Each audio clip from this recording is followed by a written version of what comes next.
Hello friends, GPAT अड्डा academy में आप लोगों का स्वागत है। आज मैं आप लोगों के साथ एंटी वायरल ड्रग्स के टॉपिक को कंटिन्यू करूंगा। इसमें जो पार्ट हम डिस्कस करेंगे वो है एंटी इन्फ्लुएंजा ड्रग्स। तो जो इन्फ्लुएंजा वायरस है उसका जेनेटिक मटेरियल है वो आरएनए होता है। तो इन्फ्लुएंजा वायरस एक आरएनए कंटेनिंग वायरस है। तो यहाँ पे जो इन्फ्लुएंजा वायरस है वो डिफरेंट टाइप्स की जो इन्फेक्शन कोज करता है वो है इन्फ्लुएंजा ए, इन्फ्लुएंजा बी, उसके बाद है एवियन इन्फ्लुएंजा और नेक्स्ट है स्वाइन फ्लू। तो ये इन्फेक्शन कौन कोज करता है? Influenza virus. और जो इन्फ्लुएंजा वायरस है वो मेनली रेस्पिरेटरी ट्रैक्ट को टारगेट करता है। मींस ये इन्फेक्शन कहां पे कोज करेगा? रेस्पिरेटरी ट्रैक्ट के अंदर। तो यहाँ पे मैं आपको इन्फ्लुएंजा वायरस के अंदर कुछ यूनिक कंपोनेंट्स प्रेजेंट होते हैं वो मैं डिस्कस कर रहा हूं थोड़ा सा ब्रीफ में। तो यहाँ पे जो पार्ट है ये है इन्फ्लुएंजा वायरस। इन्फ्लुएंजा वायरस मैंने रेड सर्कल में शो किया हुआ है। इसके अंदर जो जेनेटिक मटेरियल प्रेजेंट है वो क्या है? आरएनए। इसके अलावा जो ग्रीन पार्ट है वो ग्रीन पार्ट किसको इंडिकेट कर रहा है? हेम एग्लूटिनिन। हेम एग्लूटिनिन वायरस के सरफेस के ऊपर प्रेजेंट होता है। ये किसका बना होता है? प्रोटीन का बना होता है। हेम एग्लूटिनिन किसमें हेल्प करता है? वो इन्फ्लुएंजा वायरस को होस्ट की सेल के साथ फ्यूजन करने में हेल्प करता है। फ्यूज करने में हेल्प कौन करेगा? हेम एग्लूटिनिन। वो कैसे फ्यूज करता है? होस्ट की जो सेल है, होस्ट सेल के सरफेस के ऊपर सिएलिक एसिड प्रेजेंट होता है। जो हेम एग्लूटिनिन है वायरस के अंदर क्या प्रेजेंट है? हेम एग्लूटिनिन प्रोटीन। वो होस्ट की सेल के सिएलिक एसिड के साथ फ्यूज करेगा। फ्यूज करने के बाद क्या होगा?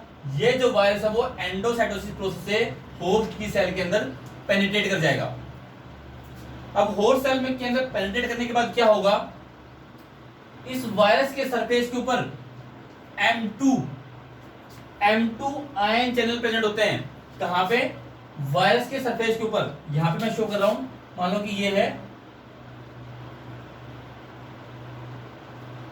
आयन चैनल और इसको हम क्या बोलते हैं? M2 ion channel. तो जैसे ही वायरस होस्ट की सेल के अंदर जाएगा तो क्या होगा कि सेल का एनवायरनमेंट एसिडिक होता है। वहां पे क्या होगा कि जो प्रोटॉन्स हैं वो प्रोटॉन्स होस्ट की सेल से M2 प्रोटीन के थ्रू वायरस के अंदर जाएंगे।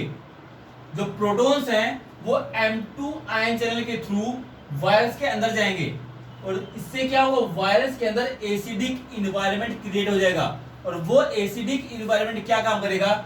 जो वायरस है उसकी अनकोटिंग करने में हेल्प करेगा, अनकोट ओपन करने में हेल्प करेगा ताकि जेनेटिक मटेरियल है वो बाहर आ सके। तो यहाँ पे वायरस के सरफेस के ऊपर क्या प्रेजेंट है? M2 ion channel.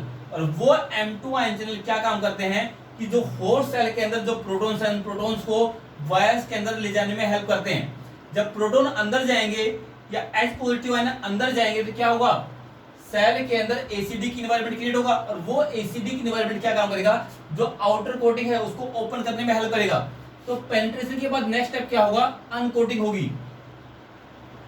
अनकोटिंग होने से फायदा क्या होगा कि जो जेनेटिक मटेरियल है आरएनए वो बाहर आ जाएगा और बाहर आने के बाद क्या होगा? उसकी रेप्लिकेशन होगी। मींस न्यूक्लिक एसिड सिंथेसिस होगी। मींस आरएनए से आरएनए बनेगा ताकि जो वायरस है वो फर्दर मल्टीप्लाई करेगा तो उसको जेनेटिक मटेरियल की रिक्वायरमेंट है और ज्यादा आरएनए की रिक्वायरमेंट है। तो वो आरएनए कहां से मिलेगा? न्यूक्लिक एसिड सिंथेसिस से। इसके अलावा दूसरा पार्ट यहाँ पे क्या होगा? प्रोटीन सिंथेसिस भी होगी। प्रोटीन सिंथेसिस कौन सी? जो वायरस है, जो नए वायरस बनेंगे उसको हेम एग्लूटिनिन चाहिए। हेम एग्लूटिनिन किसका बना हुआ है? प्रोटीन का। दूसरा है इसके सरफेस के ऊपर क्या? न्यूरो अमीनिडेज प्रेजेंट होता है। वो भी किसका बना होता है? प्रोटीन का। तो जो प्रोटीन सिंथेसिस होगी उससे क्या होगा?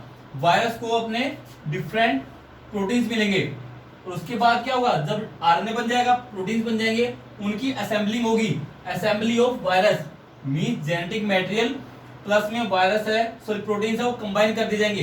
कंबाइन करने के बाद क्या होगा? एक कंप्लीट वायरस बन जाएगा। वो वायरस अब क्या होगा? होस्ट की सेल से बाहर निकाल दिया जाएगा। होस्ट की सेल से बाहर निकल जाएगा मींस रिलीज ऑफ वायरस। तो यहाँ पे एक पॉइंट इंपॉर्टेंट है, जब रिलीज ऑफ वायरस होगा उसमें हेल्प कौन करता है? यहाँ पे जो मैं ब्लू कलर में शो कर रहा हूँ वो होता है एक एंजाइम न्यूरो अमीनिडेज। वो न्यूरो अमीनिडेज कहाँ पे प्रेजेंट होता है? वायरस के सेल के सरफेस के ऊपर। ये न्यूरो अमीनिडेज क्या काम करेगा?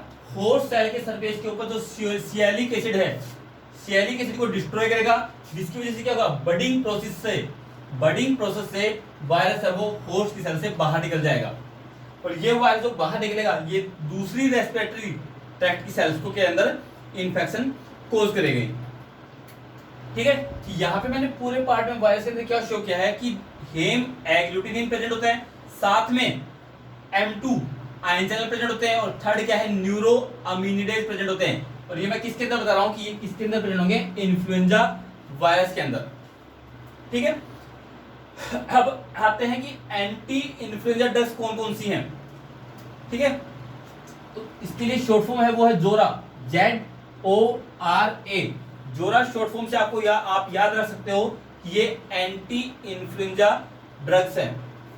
तो Z से क्या है, जानामावीर, O से ओजिल्टामिवीर, R से रिमेंटाडिन, और A से एमेंटाडिन। तो Z और O है वो ड्रग्स हैं किस कैटेगरी से बिलोंग करती है, न्यूरो अमीनिडेज इनहिबिटर। Z और O जानामावीर और ओजिल्टामिवीर ड्रग्स हैं वो न्यूरो अमीनिडेज इनहिबिटर कैटेगरी से बिलोंग करती हैं, जबकि रिमेंटाडिन और एमेंटाडिन ड्रग हैं वो M2 आयन चैनल इनहिबिटर हैं। ये M2 आयन चैनल्स को इनहिबिट करती हैं। तो यहां पे मैं शो कर रहा हूं कि कहां पे एक्ट करेंगी। तो M2 आयन चैनल्स कहां पे प्रेजेंट है, यहां पे M2 आयन चैनल किस में हेल्प कर रहा था कि जैसे ही वायरस सेल के अंदर गया, सेल के अंदर जो H पॉजिटिव या प्रोटॉन आयन है वो M2 प्रोटीन के थ्रू या M2 आयन चैनल के थ्रू कहां गए, वायरस की सेल के अंदर, और वहां पे एसिडिक एनवायरनमेंट कोज किया, जिसकी वजह से क्या हुई, वायरस की अनकोटिंग हुई। अगर अनकोटिंग नहीं होगी तो जेनेटिक मेटेरियल बाहर नहीं आएगा, मींस रेप्लिकेशन प्रोसेस नहीं होगी। तो यहाँ पे जो ड्रग है वो क्या काम करती है, रिमेंटाडिन और एमेंटाडिन M2 आयन चैनल को इनहिबिट कर देती हैं। ठीक है, तो जानामावीर और ओजिल्टामिवीर क्या है, न्यूरो अमीनिडेज इनहिबिटर, और रिमेंटाडिन और एमेंटाडिन जो ड्रग है वो है M2 ion channel inhibitor drugs. तो सबसे पहले मैं एमेंटाडिन ड्रग है वो डिस्कस कर रहा हूं। एमेंटाडिन, इसकी मैकेनिज्म ऑफ एक्शन क्या होगी, ये ड्रग क्या काम करती है, M2 आयन चैनल को इनहिबिट करती है। ध्यान रखना, M2 आयन चैनल को इनहिबिट करती है, और M2 आयन चैनल का फंक्शन क्या था, ये जब सेल के अंदर जाएगा, होस्ट सेल के अंदर, तो उसके अंदर जो H पॉजिटिव आयंस हैं उनको वायरस के अंदर, वायरस की सेल के अंदर ले जाने में हेल्प करता है। तो M2 आयन चैनल के थ्रू H पॉजिटिव आयन कहां पे जाएंगे, वायरस की सेल के अंदर। जैसे ही वायरस की सेल के अंदर जाएंगे तो वहां पे क्या होगा, एसिडिक इन्वायरमेंट कोज होगा, और उस एसिडिक इन्वायरमेंट कोज होने की वजह से क्या होगा, जेनेटिक मेटेरियल वो बाहर आ जाएगा, और वो जेनेटिक मेटेरियल जब बाहर आ जाएगा तो उसकी क्या होगी, replication means nucleic acid synthesis process वो स्टार्ट हो जाएगी। लेकिन यहाँ पे जब हम एमेंटाडिन ड्रग देंगे तो वो क्या काम करेगी, M2 आयन चैनल को इनहिबिट कर देगी। अगर M2 आयन चैनल इनहिबिट हो जाएगा तो क्या होगा, H पॉजिटिव आयंस है वो वायरस की सेल के अंदर नहीं जाएंगे। H पॉजिटिव आयंस अगर सेल के अंदर नहीं जाएंगे तो क्या होगा, वहां पे एसिडिक इन्वायरमेंट क्रिएट नहीं होगा, और जब तक वायरस के अंदर एसिडिक इन्वायरमेंट कोज नहीं होगा उसकी अनकोटिंग नहीं होगी। अनकोटिंग अगर नहीं होगी तो जेनेटिक मेटेरियल वो बाहर नहीं आएगा। जेनेटिक मेटेरियल अगर बाहर नहीं आएगा तो रेप्लिकेशन प्रोसेस स्टार्ट नहीं होगी। तो ये ड्रग क्या काम करती है, एमेंटाडिन ड्रग क्या काम करती है, M2 आयन चैनल को इनहिबिट करके इन्फ्लुएंजा वायरस की अनकोटिंग को इनहिबिट कर देती है, जिसकी वजह से क्या होगा, फर्दर रेप्लिकेशन प्रोसेस है वो इनहिबिट हो जाएगी। ठीक है, और जो एमेंटाडिन ड्रग है वो सिर्फ इन्फ्लुएंजा ए वायरस के अगेंस्ट इफेक्टिव है। मींस ये ड्रग क्या काम करती है, इन्फ्लुएंजा ए वायरस के अगेंस्ट इफेक्टिव है। इन्फ्लुएंजा बी, स्वाइन फ्लू और एवियन फ्लू या बर्ड फ्लू के अगेंस्ट ये ड्रग इफेक्टिव नहीं है। मोस्ट इंपोर्टेंट पॉइंट है, ये ड्रग इन्फ्लुएंजा ए वायरस के अगेंस्ट इफेक्टिव है। इन्फ्लुएंजा बी, बर्ड फ्लू या स्वाइन फ्लू या एवियन फ्लू, उसमें से किसी भी वायरस के अगेंस्ट या इन्फेक्शन के अंदर ये ड्रग इफेक्टिव नहीं है। ठीक है, तो फिर आते हैं एडवर्स इफेक्ट्स पे। एमेंटाडिन ड्रग जो एडवर्स इफेक्ट कोज करती है वो है, एक तो ये ड्रग नाइटमेयर्स कोज करती है, नाइटमेयर्स कोज करेगी। दूसरा है अनोरेक्सिया, भूख न लगना। थर्ड है इंसोम्निया, नींद न आना। ये इन्फेक्शन, ये एडवर्स इफेक्ट कौन सी ड्रग कोज करेगी, एमेंटाडिन। और इसकी जो हाफ लाइफ होती है एमेटाडिन की वो शॉर्ट हाफ लाइफ होती है और ये ड्रग ओरली इफेक्टिव है। रूट ऑफ एडमिनिस्ट्रेशन इस ड्रग का क्या होगा? Oral route of administration. फिर आते हैं यूजेस। ये ड्रग इन्फ्लुएंजा ए वायरस के अगेंस्ट इफेक्टिव है, इन्फ्लुएंजा बी, एवियन फ्लू या बर्ड फ्लू या स्वाइन फ्लू के अगेंस्ट ये ड्रग इफेक्टिव नहीं है। और दूसरा, इस ड्रग को पार्किंसोनिज्म में भी हम यूज करते हैं। फिर आते हैं रिमेंटाडिन ड्रग। रिमेंटाडिन ड्रग है वो एमेंटाडिन ड्रग के ही एनालॉग है और रिमेंटाडिन ड्रग की जो बेनिफिट्स है वो क्या है? एक तो ये ड्रग लॉन्ग एक्टिंग है, एमेंटाडिन थी वो शॉर्ट एक्टिंग थी, रिमेंटाडिन ड्रग है वो लॉन्ग एक्टिंग ड्रग है।